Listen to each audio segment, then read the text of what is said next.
Hello everyone, welcome to the channel. இன்றைக்கி நம்ம பார்க்க போகிற ரெசிபி வெண்பூசணிக்காய் நிலக்கடலை கூட்டு. அதுக்கு தேவையான பொருட்கள்: ஒரு கீத்து வெண்பூசணிக்காய் எடுத்து சின்ன சின்ன பீசஸாக கட் பண்ணி வச்சுக்கலாம்.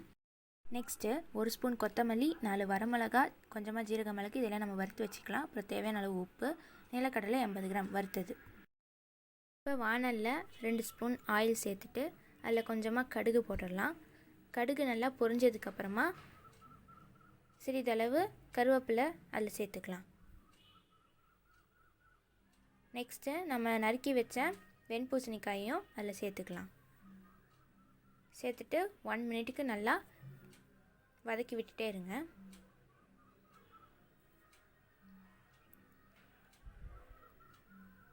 இந்த ரெசிப்பியில் நாம் எந்த மசாலா ஐட்டம்ஸோ எதுவுமே நம்ம சேர்க்கல. இது நல்லா நேச்சுரலாகவும் இருக்கும், சிம்பிளாகவும் நம்ம செய்கிறோம்.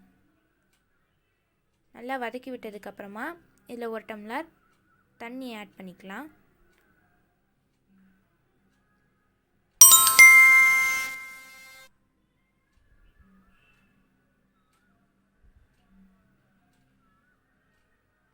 நெக்ஸ்ட்டு இது நல்லா நம்ம அப்படியே மூடி வச்சிடலாம்.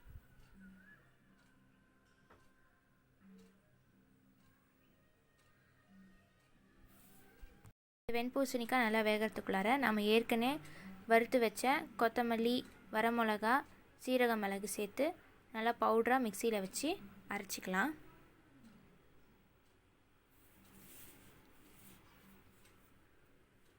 இது நல்லா அரைச்சதுக்கப்புறமா வறுத்த நிலக்கடலையும் சேர்த்துட்டு நம்ம எடுத்து வச்ச சால்ட்டையும், தேவையான அளவு சால்ட்டையும் அதிலே சேர்த்துடலாம்.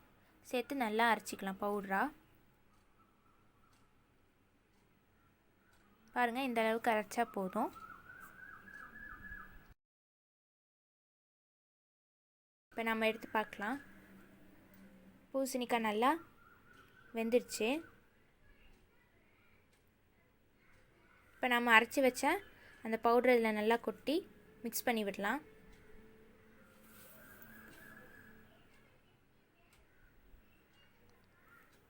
அவ்வளோதாங்க. இது ஒரு ஈஸியான சிம்பிளான டிஷ்ஷு.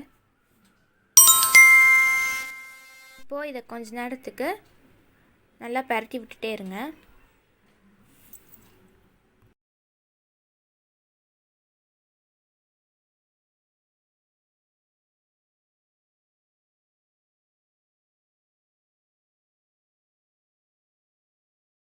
இது நல்லா பரட்டி விட்டதுக்கப்புறமா ஒரு 30 செகண்ட்ஸ் மட்டும் மூடி வச்சிடலாம்.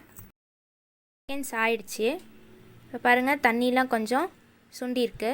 அவ்வளோதாங்க. இதை நம்ம அப்படியே சர்வ் பண்ணிடலாம். இது ரொம்ப சிம்பிளான டிஷ்ஷுங்க. செய்கிறதுக்கு 10 மினிட்ஸ் தான் ஆகும். நல்ல சூடான, சுவையான, எளிமையான ஒரு டிஷ் இன்றைக்கி தயாராகிருக்கு. இந்த ரெசிபி உங்களுக்கு பிடிச்சிருந்தா லைக் பண்ணுங்கள், கமெண்ட் பண்ணுங்கள், ஷேர் பண்ணுங்கள், மறக்காமல் சப்ஸ்கிரைப் பண்ணுங்கள். அப்போ தான் நாம் போடுற வீடியோ உங்களுக்கு நோட்டிஃபிகேஷனில் வரும்.